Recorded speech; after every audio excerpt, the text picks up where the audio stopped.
सरकार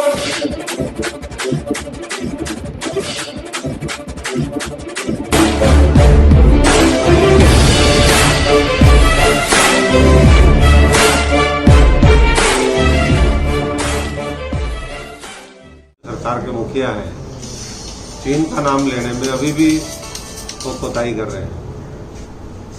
क्या चीन इतना शक्तिशाली राष्ट्र है कि उसका नाम लेने में दिक्कत है या क्या है? कार्रवाई की तो बात बहुत दूर की है। और 10 रुपए की चीज अगर हम सरकार एक तरफ मुनाफाखोरी और इन सब की बात करती है, दूसरी तरफ खुद ही मुनाफाखोरी में लगी हुई है। और यही कारण है कि पिछले 10 साल पहले जो पेट्रोल पंप 10 साल रिलायंस के बंद रहे, वो जब से सरकार आई उसको डीरेगुलेट कर दिया पूरे को।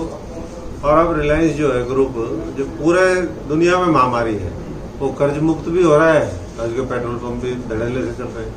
तो ये साफ है कि कुछ चुनिंदा महापूंजीपतियों के इशारे पर ये सरकार काम कर रही है। हिंदुस्तान न्यूज चैनल में आपका हार्दिक स्वागत है। खबर भिवानी से। पूर्व सांसद डॉक्टर अशोक तंवर ने कहा, भाजपा जनादेश के साथ कर रही है विश्वासघात, जनता ने विकल्प की तलाश में। कांग्रेस विपक्ष की भूमिका निभाने में चीन ने हमारे 20 जवानों की निर्मम हत्या की, मगर मोदी सरकार चीन का नाम तक लेने से डर रही है। देश में सीमेंट का प्रोडक्शन पूरी तरह से है बंद, जिससे देश में विकास की गति रुकी।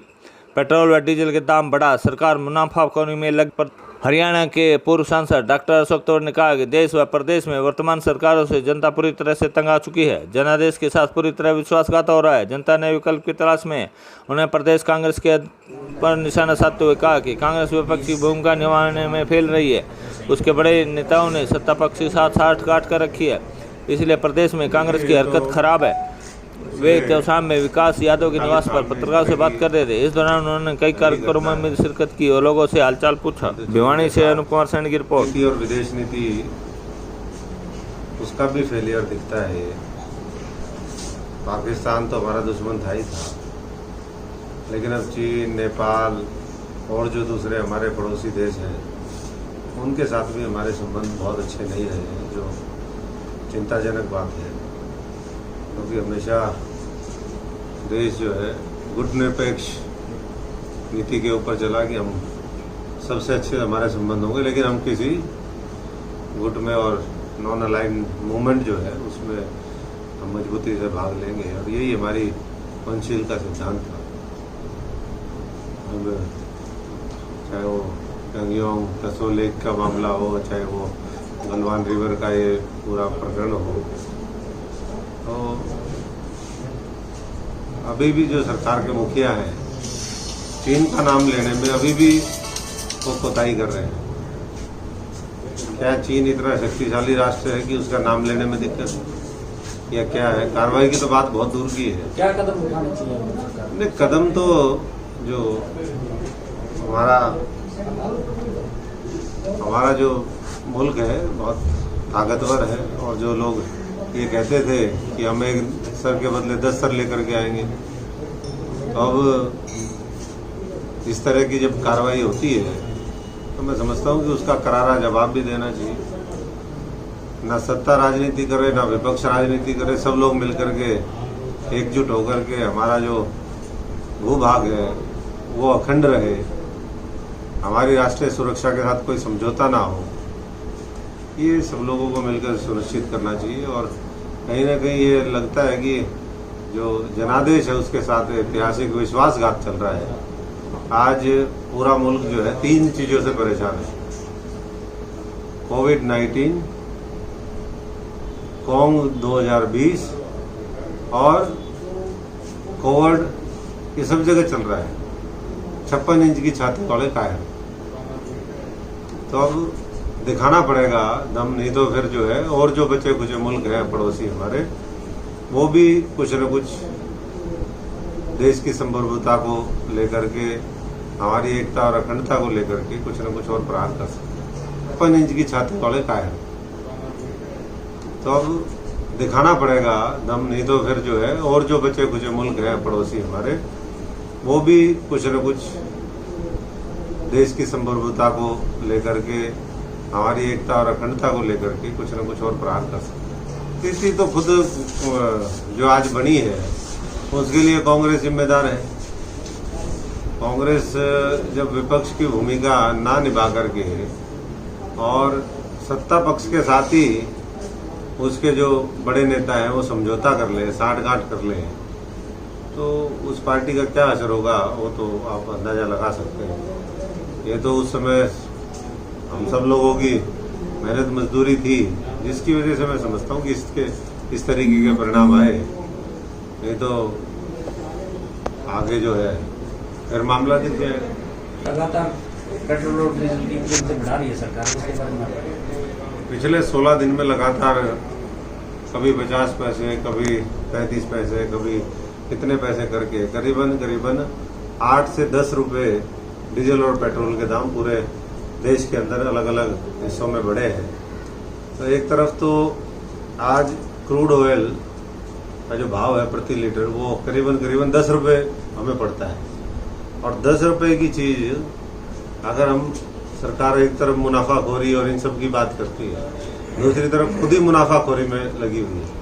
और यही कारण है कि पिछले 10 साल पहले जो पेट्रोल पंप 10 साल रिलायंस के बंद रहे, वो जब से सरकार आई उसको डीरेगुलेट कर दिया पूरे को, और अब रिलायंस जो है ग्रुप जो पूरे दुनिया में महामारी है, वो कर्ज मुक्त भी हो रहा है, उसके पेट्रोल पंप भी धड़ल्ले से चल रहे हैं।